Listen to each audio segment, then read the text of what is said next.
اعوذ باللہ من الشیطان الرجیم بسم اللہ الرحمن الرحیم۔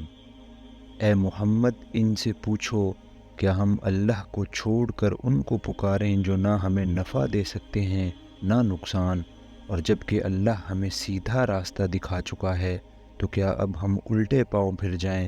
کیا ہم اپنا حال اس شخص کا سا کر لیں جسے شیطانوں نے صحرا میں بھٹکا دیا ہو اور وہ حیران و سرگردانے پھر رہا ہو، دراں حالانکہ اس کے ساتھی اسے پکار رہے ہوں کہ ادھر آ، یہ سیدھی راہ موجود ہے۔ کہو، حقیقت میں صحیح رہنمائی تو صرف اللہ ہی کی رہنمائی ہے، اور اس کی طرف سے ہمیں یہ حکم ملا ہے کہ مالک کائنات کے آگے سر اطاعت خم کر دو، نماز قائم کرو اور اس کی نافرمانی سے بچو، اسی کی طرف تم سمیٹے جاؤ گے۔ وہی ہے جس نے آسمان و زمین کو برحق پیدا کیا ہے۔ قرآن مجید میں یہ بات جگہ جگہ بیان کی گئی ہے کہ اللہ نے زمین اور آسمانوں کو برحق پیدا کیا ہے یا حق کے ساتھ پیدا کیا ہے۔ یہ ارشاد بہت وسیع معنی پر مشتمل ہے۔ اس کا ایک مطلب یہ ہے کہ زمین اور آسمانوں کی تخلیق محض کھیل کے طور پر نہیں ہوئی ہے۔ یہ ایشور جی کی لیلا نہیں ہے، یہ کسی بچے کا کھلونا نہیں کہ محض دل بہلانے کے لیے اور وہ اس سے کھیلتا رہے اور پھر یوں ہی اسے توڑ پھوڑ کر پھینک دے۔ دراصل یہ ایک نہایت سنجیدہ کام ہے جو حکمت کی بنا پر کیا گیا۔ ایک مقصد عظیم اس کے اندر کار فرما ہے، اور اس کا ایک دور گزر جانے کے بعد ناگزیر ہے کہ خالق اس پورے کام کا جو حساب لے جو اس دور میں انجام پایا ہو، اور اسی دور کے نتائج پر دوسرے دور کی بنیاد رکھے۔ یہی بات ہے جو دوسرے مقامات پر بیان کی گئی ہے۔ اے ہمارے رب، تو نے یہ سب کچھ فضول پیدا نہیں کیا، اور ہم نے آسمان و زمین اور ان چیزوں کو جو آسمان و زمین کے درمیان ہیں کھیل کے طور پر پیدا نہیں کیا۔ ایک اور جگہ پہ فرمایا گیا، تو کیا تم نے یہ سمجھ رکھا ہے کہ ہم نے تمہیں یوں ہی فضول پیدا کیا ہے اور تم ہماری طرف واپس نہ لائے جاؤ گے؟ دوسرا مطلب یہ ہے کہ اللہ نے یہ سارا نظام کائنات حق کی ٹھوس بنیادوں پر قائم کیا ہے۔ عدل اور حکومت اور راستے کے قوانین پر اس کی ہر چیز مبنی ہے۔ باطل کے لیے فی الحقیقت اس نظام میں جڑ پکڑنے اور بارآور ہونے کی کوئی گنجائش ہی نہیں ہے۔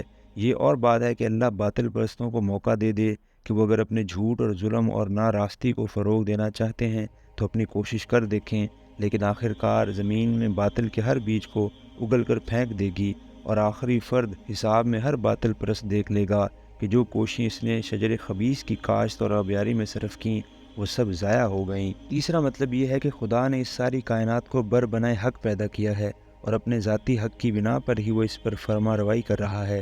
اس کا حکم یہاں اس لیے چلتا ہے کہ وہی اپنی پیدا کی ہوئی کائنات میں حکمرانی کا حق رکھتا ہے۔ دوسروں کا حکم اگر بظاہر چلتا نظر بھی آتا ہو تو اس سے دھوکہ نہ کھاؤ، فی الحقیقت نہ ان کا حکم چلتا ہے نہ چل سکتا ہے، کیونکہ کائنات کی کسی چیز پر بھی ان کا کوئی حق نہیں ہے کہ وہ اس پر اپنا حکم چلائیں۔ اور جس دن وہ کہے گا حشر ہو جائے، اسی دن وہ ہو جائے گا، اس کا ارشاد عین حق ہے۔ اور جس روز سور پھونکا جائے گا، سور پھونکنے کی صحیح کیفیت کیا ہوگی اس کی تفصیل ہماری سمجھ سے باہر ہے۔ قرآن سے جو کچھ ہمیں معلوم ہوا ہے وہ صرف اتنا ہے کہ قیامت کے روز اللہ کے حکم سے ایک مرتبہ سور پھونکا جائے گا اور سب ہلاک ہو جائیں گے۔ پھر نامعلوم کتنی مدت بعد، جسے اللہ ہی جانتا ہے، دوسرا سور پھونکا جائے گا، اور تمام اولین و آخرین از سر نو زندہ ہو کر اپنے آپ کو میدان حشر میں پائیں گے۔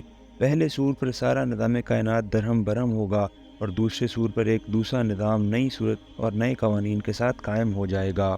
اس روز بادشاہی اسی کی ہوگی۔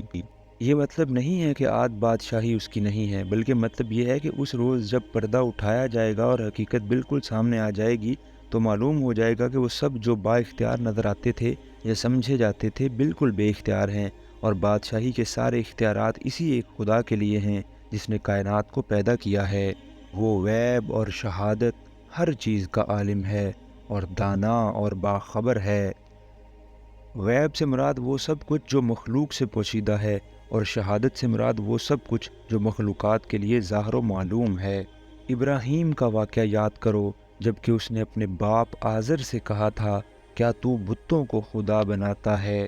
یہاں حضرت ابراہیم کے واقعہ کا ذکر اس امر کی تائید اور شہادت میں پیش کیا جا رہا ہے کہ جس طرح اللہ کی بخشی ہوئی ہدایت سے آج محمد صلی اللہ علیہ وسلم نے اور آپ کے ساتھیوں نے شرک کا انکار کیا ہے اور سب مصنوعی خداؤں سے منہ موڑ کر صرف ایک مالک کائنات کے آگے سر اطاعت خم کر دیا ہے، اسی طرح کل یہی کچھ ابراہیم علیہ السلام بھی کر چکے ہیں۔ اور جس طرح آج محمد صلی اللہ علیہ وسلم اور ان پر ایمان لانے والوں سے ان کی جاہل قوم جھگڑ رہی ہے، اسی طرح کل حضرت ابراہیم علیہ السلام سے بھی ان کی قوم یہی جھگڑا کر چکی ہے، اور کل جو جواب حضرت ابراہیم نے اپنی قوم کو دیا تھا، آج محمد صلی اللہ علیہ وسلم اور ان کے پیرووں کی طرف سے ان کی قوم کو بھی وہی جواب ہے۔ محمد صلی اللہ علیہ وسلم اس راستے پر ہیں جو نوح اور ابراہیم اور نسل ابراہیمی کے تمام انبیاء کا راستہ رہا ہے۔ اب جو لوگ ان کی پیروی سے انکار کر رہے ہیں، انہیں معلوم ہو جانا چاہیے کہ وہ انبیاء کے طریقے سے ہٹ کر دلالت کی راہ پر جا رہے ہیں۔ یہاں یہ بات اور سمجھ لینی چاہیے کہ عرب کے لوگ بالعموم حضرت ابراہیم کو اپنا پیشوا اور مقتدا مانتے تھے، خصوصاً قریش کے تو فخر و ناز کی ساری بنیاد ہی یہ تھی کہ وہ ابراہیم علیہ السلام کی اولاد اور ان کے تعمیر کردہ خانہ خدا کے خادم ہیں۔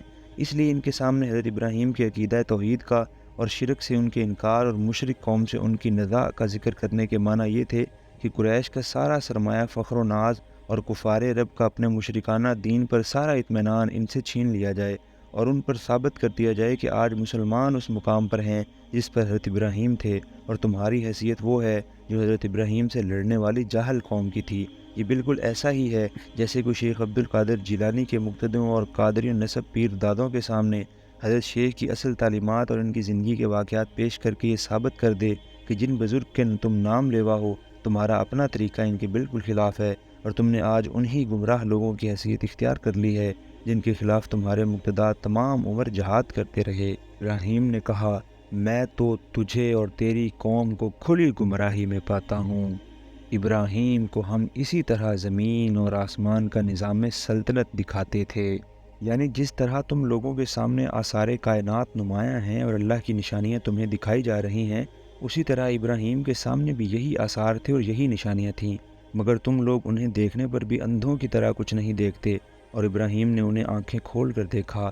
یہی سورج اور چاند اور تارے جو تمہارے سامنے طلوع و غروب ہوتے ہیں، اور روزانہ تم کو جیسا گمراہ طلوع ہوتے وقت پاتے ہیں ویسا ہی غروب ہوتے وقت چھوڑ جاتے ہیں، انہی کو اس آنکھوں والے انسان نے بھی دیکھا تھا، اور انہی نشانات سے وہ حقیقت تک پہنچ گیا، اور اس لیے دکھاتے تھے کہ وہ یقین کرنے والوں میں سے ہو جائے۔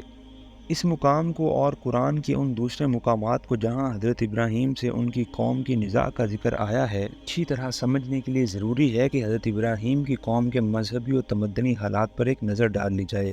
جدید عصری تحقیقات کے سلسلے میں نہ صرف وہ شہر دریافت ہو گیا ہے جہاں حضرت ابراہیم پیدا ہوئے تھے، بلکہ دور ابراہیمی میں اس علاقے کے لوگوں کی جو حالت تھی اس پر بھی بہت کچھ روشنی پڑی ہے۔ سر لیونارڈ وولی نے اپنی کتاب میں اس تحقیقات کے جو نتائج شائع کیے ہیں ان کا خلاصہ ہم یہاں درج کرتے ہیں۔ اندازہ کیا گیا ہے کہ 2100 قبل مسیح کے لگ بھگ زمانے میں، جسے اب عام طور پر محققین حضرت ابراہیم کے ظہور کا زمانہ تسلیم کرتے ہیں، شہر ارکی کی آبادی 2.5 لاکھ کے قریب تھی، اور بعید نہیں کہ 5 لاکھ ہو۔ بڑا صنعتی و تجارتی مرکز تھا، ایک طرف پامیر اور نیل گری تک سے وہاں مال آتا تھا، اور دوسری طرف اناطولیہ تک سے اس کی تجارتی تعلقات تھے۔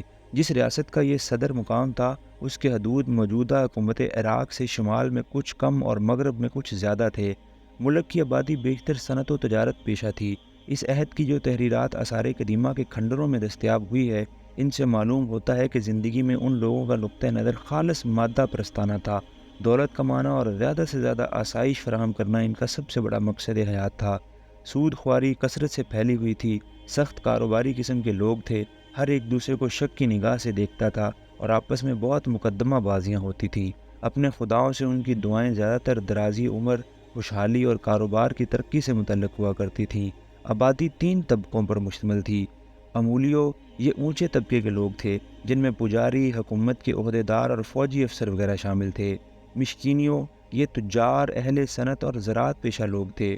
اردو یعنی غلام، ان میں سے پہلا طبقہ یعنی امیلیو کو خاص امتیازات حاصل تھے۔ ان کے فوجداری اور دیوانی حقوق دوسروں سے مختلف تھے، اور ان کی جان و مال کی قیمت دوسروں سے بڑھ کر تھی۔ یہ شہر اور یہ معاشرہ تھا جس میں حضرت ابراہیم نے آنکھیں کھولیں۔ ان کا اور ان کے خاندان کا جو حال ہمیں تلمود میں ملتا ہے، اس سے معلوم ہوتا ہے کہ وہ امیلیو طبقے کے ایک فرد تھے، اور ان کا باپ ریاست کا سب سے بڑا عہدیدار تھا۔ کے کتبات میں تقریباً 5000 خداؤں کے نام ملتے ہیں۔ ملک کے مختلف شہروں کے الگ الگ خدا تھے۔ ہر شہر کا ایک خاص محافظ خدا ہوتا تھا جو رب البلد، مہادیویو یا رئیس الاعلیٰ سمجھا جاتا تھا، اور اس کا احترام دوسرے معبودوں سے زیادہ ہوتا تھا۔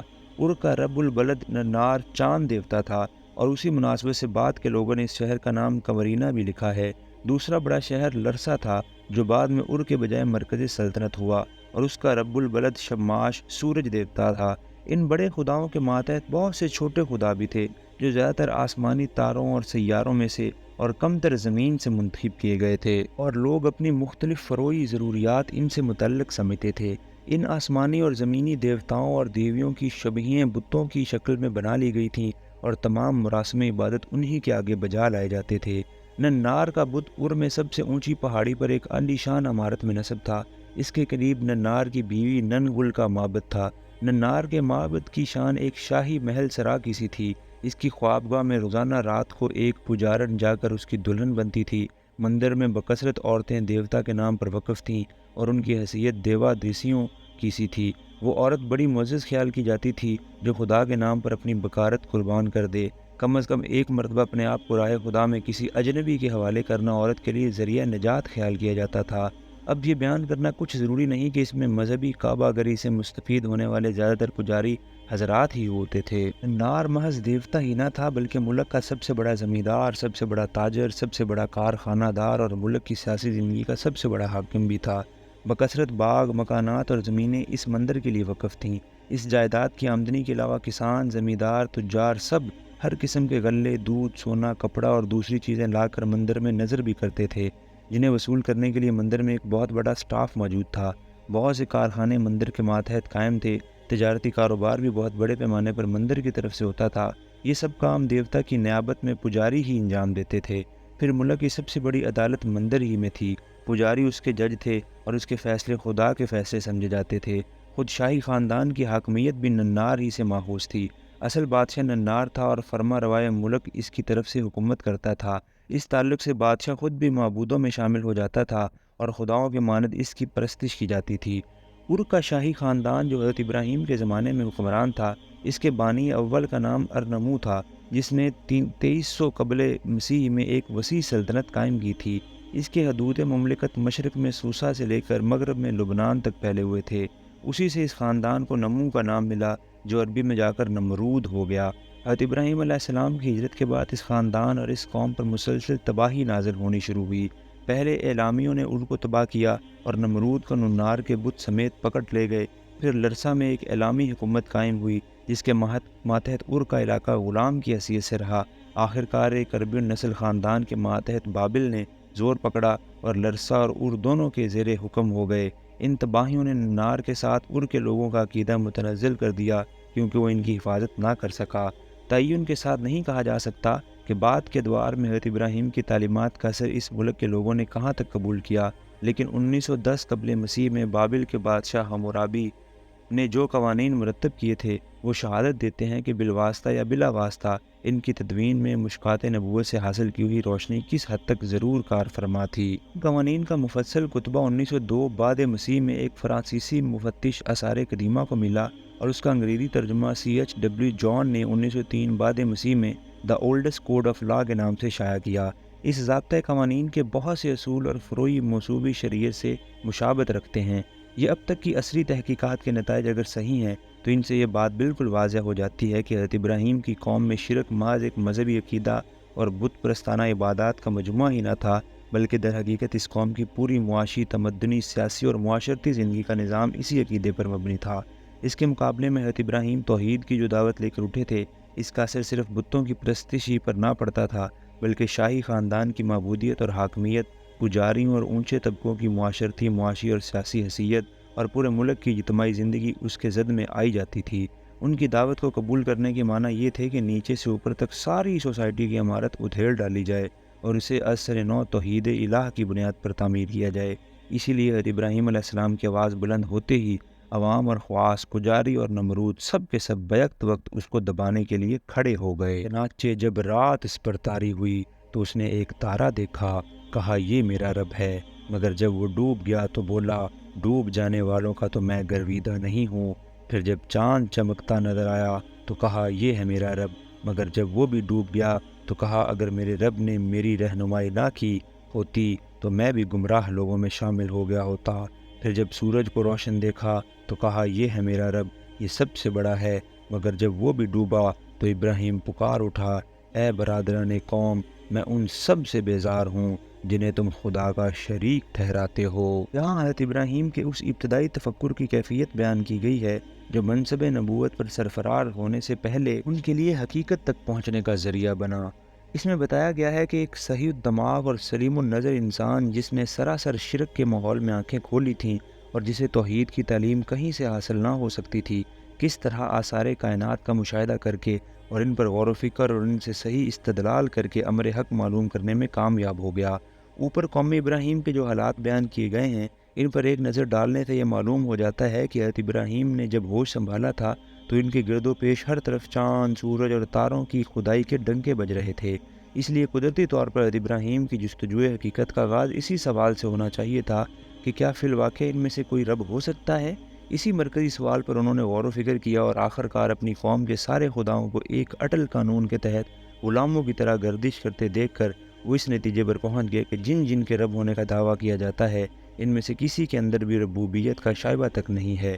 رب صرف وہی ایک ہے جس نے ان سب کو پیدا کیا اور بندگی پر مجبور کیا ہے۔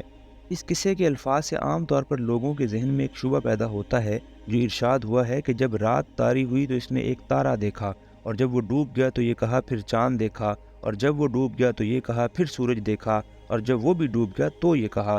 اس پر ایک عام ناظر کے ذہن میں فوراً یہ سوال کھٹکتا ہے کہ کیا بچپن سے آنکھ کھولتے ہی روزانہ حضرت ابراہیم پر رات طاری نہ ہوتی رہی تھی، اور کیا وہ ہر روز چاند، تاروں اور سورج کو طلوع اور غروب ہوتے نہ دیکھتے تھے؟